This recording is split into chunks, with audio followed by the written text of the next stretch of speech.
उम्मीद करते हैं कि आप अच्छे होंगे। आज हम आपके सामने हाजिर हुए हैं वाल्मीकि नगर लोकसभा सीट का जातीय समीकरण लेकर। आज हम देखेंगे कि वहां का जातीय समीकरण किसके पक्ष में है, महागठबंधन के पक्ष में है या एनडीए के पक्ष में है। आज हम यही सब चीज पर चर्चा करेंगे। वाल्मीकि नगर सीट पर आने से पहले कल का जो राजनीतिक घटनाक्रम हुआ है उस पर हम 1 मिनट के लिए चर्चा कर लेते हैं। कल बिहार सरकार में मंत्रिमंडल का विस्तार हो गया है। बीजेपी के कोटे से 12 मंत्री ने शपथ लिया और जदयू के कोटे से 9 मंत्री ने शपथ लिया। आप इससे अनुमान लगा सकते हैं कि जिस दल के मुख्यमंत्री हो उसका कैबिनेट में मंत्रिमंडल का कम होना, मंत्रियों का कम होना क्या दर्शाता है। अगर मंत्रिमंडल में नीतीश कुमार जी अपने नेता के ही को शपथ नहीं दिला पाए हो, अगर उनके कैबिनेट में भाजपा के मंत्रियों की संख्या अधिक रहेगा और जदयू का कम रहेगा तो नीतीश कुमार जी किस तरह से काम करेंगे ये तो आप लोगों को बताने की जरूरत नहीं है। आप लोग खुद समझदार हैं कि नीतीश कुमार जी किस कदर दबाव महसूस कर रहे होंगे, वो वही जान रहे होंगे। लेकिन कहते हैं ना, मैं बार बार कहता हूं कि नीतीश कुमार जी महागठबंधन को छोड़कर एनडीए की तरफ गए हैं, वो बस सिर्फ घमंड के कारण, कांग्रेस को औकात दिखाने के कारण, कांग्रेस को औकात दिखाया जा सके इसी ही घमंड के कारण वो एनडीए की तरफ गए हैं और दूसरा कोई कारण नहीं है। अब हम आते हैं वाल्मीकि नगर लोकसभा सीट पर। उस सीट पर वाल्मीकि नगर के लोकसभा सीट के अंदर 6 विधानसभा की सीटें आती है और ये 6 सीटें जो है पश्चिम चंपारण की है। पहला सीट तो वाल्मीकि नगर है, दूसरा रामनगर, तीसरा सीट है नरकटियागंज, चौथा सीट है बगहा, 5वां सीट है लौरिया और 6ठा सीट है सिकटा। ये 6 विधानसभा वाल्मीकि नगर लोकसभा क्षेत्र के अंतर्गत आता है। अगर हम इतिहास की बात कर ले तो इतिहास की अगर हम बात करें तो 2009 में यहां से जदयू के बैद्यनाथ प्रसाद महतो यहां से सांसद चुन के जाते हैं।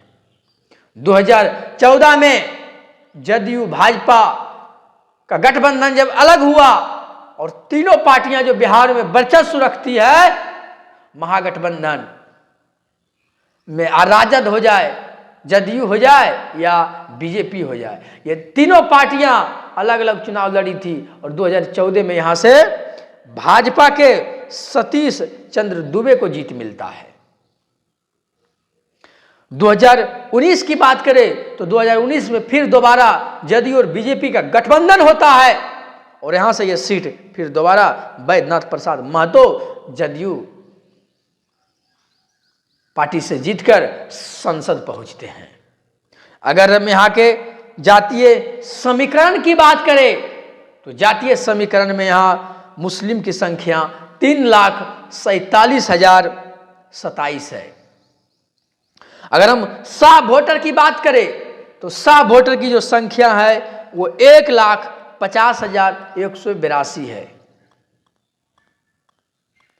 अगर हम यादव वोटर की बात करें तो यादव वोटर की जो संख्या है वो 1,38,857 है। महतो वोटर की बात करें तो महतो वोटर की संख्या 1,37,536 है। चौधरी वोटर की बात करें, चौधरी वोटर की अगर हम बात करें तो चौधरी वोटर की संख्या 69,627 है। अगर हम मांझी वोटर की बात करें तो मांझी वोटर की संख्या 44,760 है। अगर हम राजपूत वोटर की बात करें तो राजपूत वोटर की संख्या 66,354 है। शर्मा वोटर की बात करें तो शर्मा वोटर की यहां संख्या 27,145 है। पासवान वोटर की बात करें तो पासवान वोटर की संख्या यहां 26,363 है। ठाकुर वोटर की बात करें, ठाकुर मतलब नाई वोटर, नाई वोटर की अगर हम बात करें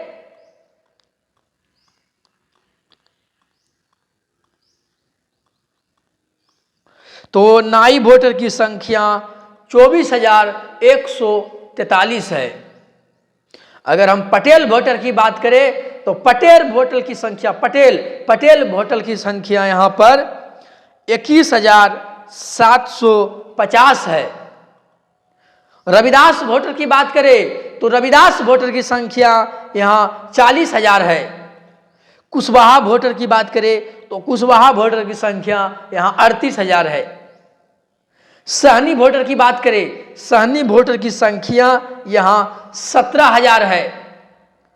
ब्राह्मण वोटर की बात करें तो ब्राह्मण वोटर की संख्या 70,000 है। इसके अलावा जो भी ओबीसी जातियां बची हुई है, जो छोटे छोटे पॉकेट में उनकी संख्या यहां है, उनका कुल ओबीसी की संख्या जिसमें आप पिछड़ा प्लस अति पिछड़ा को ले लीजिए तो उसकी संख्या यहां 1,15,745 है।